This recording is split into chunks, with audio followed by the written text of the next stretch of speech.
నిందలు బీఆర్ఎస్ మీద నిందలు బిల్డర్లతో కాంట్రాక్టర్లతో దందాలు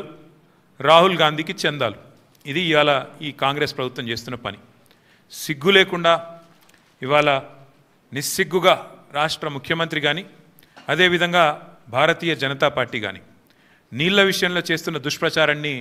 తిప్పికొట్టడానికే ఈరోజు హరీష్ రావు గారు మీ అందరికీ వివరంగా సమాచారం ఇస్తారు అందులో ముఖ్యంగా మిత్రులు నేను గమనించాలని కోరుతున్నది ఒకటే మార్బీ అనే ఒక గుజరాత్లో ఒక ప్రాంతంలో ఒక పెద్ద బ్రిడ్జ్ కూలిపోయి 140 మంది చచ్చిపోయినా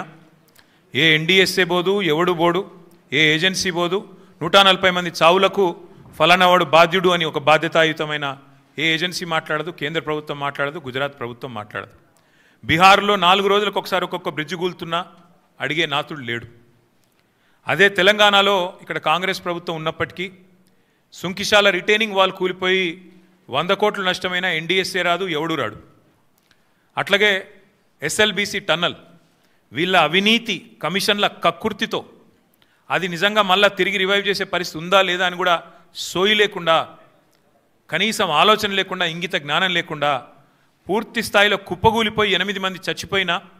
చచ్చిపోయి దగ్గర 100 రోజులు దాటిపోయినా ఇప్పటి వరకు ఉత్తమ కుమార్ రెడ్డి మాట్లాడాడు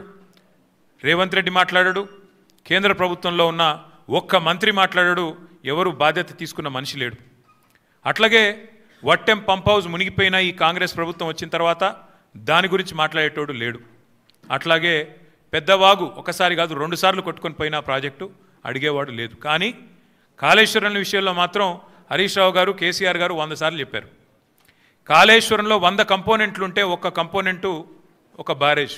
అందులో 3 బ్యారేజీలు 19 రిజర్వాయర్లు 21 పంప్ హౌజులు 100 కిలోమీటర్ల సొరంగ మార్గాలు 1000 కిలోమీటర్ల ప్రవాహ కాలువలు ఉన్నాయి 100 కంపోనెంట్లు ఉన్నాయి ఆ 100లో ఒకటి మేడిగడ్డ బ్యారేజు అందులో మొత్తం 371 పిల్లర్లు ఉంటే 3 బ్యారేజీలు కలిపి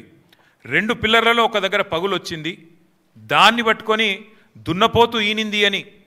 కాంగ్రెస్ వాడంటే దుడ్డెను కట్టేయమని బీజేపీ వాడు 2 రోజుల్లో ఎన్డీఎస్ఏ రిపోర్ట్ అని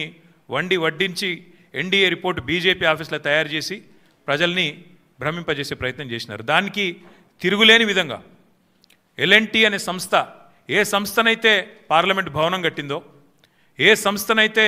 కాంగ్రెస్ పార్టీ కేంద్ర కార్యాలయం కట్టిందో ఆ సంస్థ మొన్ననే స్పష్టంగా చెప్పింది ఈ నివేదికను మేము తిరస్కరిస్తున్నాం ఎన్డీఎస్ఏ రిపోర్టు